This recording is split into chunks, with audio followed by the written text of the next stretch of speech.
Monsieur Paul Tréguer, pouvez-vous nous dire en une minute quel a été votre parcours personnel, disons?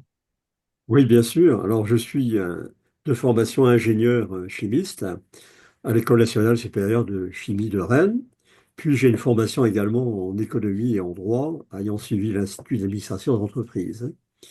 Et mon premier job a été à Électricité de France pour, en quelque sorte, créer de l'énergie à partir d'un processus un peu compliqué de nom, c'est la magnéto-hydrodynamique, mais qui est en gros la loi de Faraday. Et puis, comme ce département se fermait à l'EDF, au même moment se lançait à Brest, en 1967, l'océanographie avec le SNEXO, qui est le prédécesseur d'Ifremer. J'ai donc candidaté et je me suis retrouvé finalement retrouvé à la faculté des sciences de Brest, où je suis devenu océanographe. Voilà. C'est bien. Donc, le sujet de cette conférence, c'est en gros Jules Verne et l'océan. Alors, pouvez-vous nous dire d'abord comment vous êtes arrivé à travailler sur ce thème et puis ensuite, disons, un petit résumé de la conférence. Alors Jules Verne. Jules Verne est une des fascinations de mon enfance. Il a effectivement, il est l'auteur de romans et d'avantages, enfin de voyages extraordinaires. Et une partie de ces voyages extraordinaires concerne l'océan. Alors, on ne le sait pas toujours, mais Jules Verne était un marin. Il a eu trois navires. Et quand il parlait de l'océan, de ses tempêtes et des réactions à la fois des navires et des hommes, il savait de quoi il parlait réellement. Et il y a trois de ces romans qui m'ont particulièrement fasciné, et ceci depuis mon enfance, puis mon adolescence, à tel point qu'au cours de mes voyages, mes campagnes océanographiques, je suis allé sur les traces de Jules Verne, notamment dans l'hémisphère sud. Et précisément, l'hémisphère sud est le lieu géographique de la trilogie marine dont je vais parler maintenant et dont, effectivement, que je vais présenter lors de cette conférence. Les enfants du capitaine Grant, 20 milieux sous les mers, et bien sûr, l'île mystérieuse.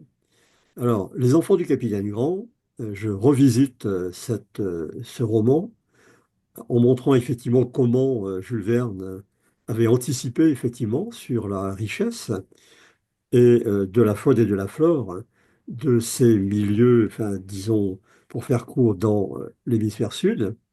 Dans 20 lieues sous les mers, vous devinez que je revisite éventuellement Jules Verne, non seulement sous l'eau, mais également sur l'aspect technique de ce qu'il nous apprend, son fameux sous-marin, comment il marche, est-ce que c'est réaliste ce qu'il a prévu?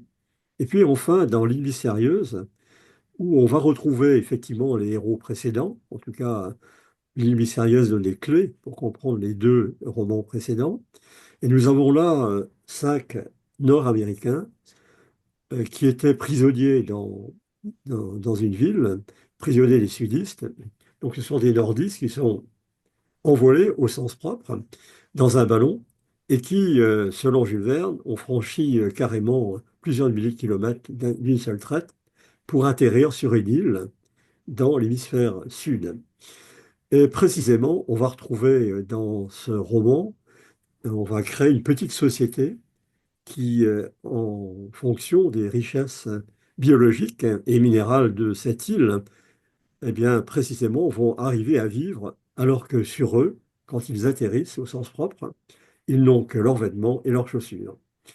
Et dans cet épisode en particulier, on apprend comment l'ingénieur qui est le héros de ce livre, l'ingénieur Cyrus Smith, est capable effectivement de mettre en œuvre les ressources minérales et biologiques d'une île pour créer une micro-société.